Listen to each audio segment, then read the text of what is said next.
Hey everyone, and welcome to this Tarocchi-Play. I'm going to do something a little different today. Back in October of 2025, Susan Treister released her second tarot deck called Hexen 5.0. This is a crazy elaborate deck. In fact, I've just pulled a few cards out of the deck and I'll just show you how amazingly complex these cards are. Okay, so what I've done is I've pulled out the major arcana initially and I shuffled them really well because I just wanted to pull one card that will speak to something we can maybe consider this upcoming week. I'm not going to do that now. I already pulled it because I needed time to really reflect on the card that I pulled, and it's called the High Priestess. Now, before I get into this card, which is our card for the upcoming week, let me just read the back of this box so you can understand that this is kind of very deep stuff. So, this deck braids together terrestrial and interplanetary technologies, synthetic genomes and geoengineering schemes, corporate technocracies, and post-capitalist cooperatives, mass extinction, tipping points, and animist awakenings.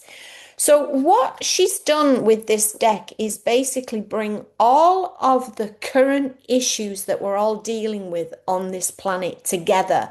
And she's created this deck where each card represents something that could point us in a direction for conversation. So it's not actually a tool for divining, it's more of a tool for conversation and discussion. However, pulling the High Priestess for me is really significant. And in this deck, the High Priestess is referred to as the multiverse. And here you'll see all of these different labels for different ideologies about our universal system, how ideologies about other universes, parallel universes, multiverses, quilted universes, quantum universes. It goes on and on and on. And really, what the card is suggesting is that we don't know if this is a simulated universe. We don't know if this is reality. This this reality that we're living is being created moment by moment, and most of it is being created by our thoughts and our actions and how we feel about life in general.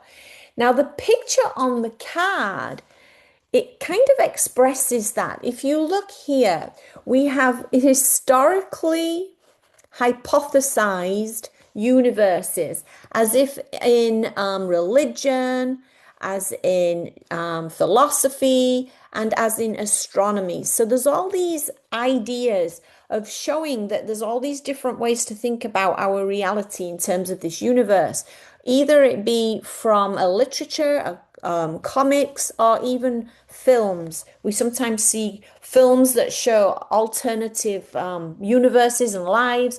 It's all about what we're actually creating in this moment. So that's my take on this card. And you can see here how she's really beautifully created all of these quilted bubbles of design, as if each one of these is its own universe, bumping up against other ones. Even this one here, this really reflects the quantum universe as we move into smaller and smaller. Who's to say there isn't life in that tiny, tiny part of the quantum physics? So that's kind of giving us an idea about the card, but obviously there's so much to imagine with this. There's no direct idea of what it means other than what we interpret by looking and reading it. So the message I am creating from this card, the message that I am feeling, the message that I'm intuiting from this card is that we do not know if this is a true reality. We do not know what tomorrow will bring, but it usually brings what we think it will bring. And if we want to create a universe and a reality that we prefer, then we have to think that way. We have to stop, use more discernment in our decisions about, do we want this behavior that may not be serving us to continue? In another universe, we may have already made that change, but why can't we do it right now in this universe, in this moment, in this reality? So the message from this card, the way I see it, and it may be different for others, is to really consider what we're creating in every moment as we move through our life. Because whilst there is opportunities in other universes, we will never know that. And this is the only one that we have. So the card basically expresses all the different philosophies of all the different universal potentials. But we're here right now, and let's enjoy it. Let's really be clear about what we're creating in each moment this week. Thanks for listening and paying attention, and I'll talk to you again next time. Bye now.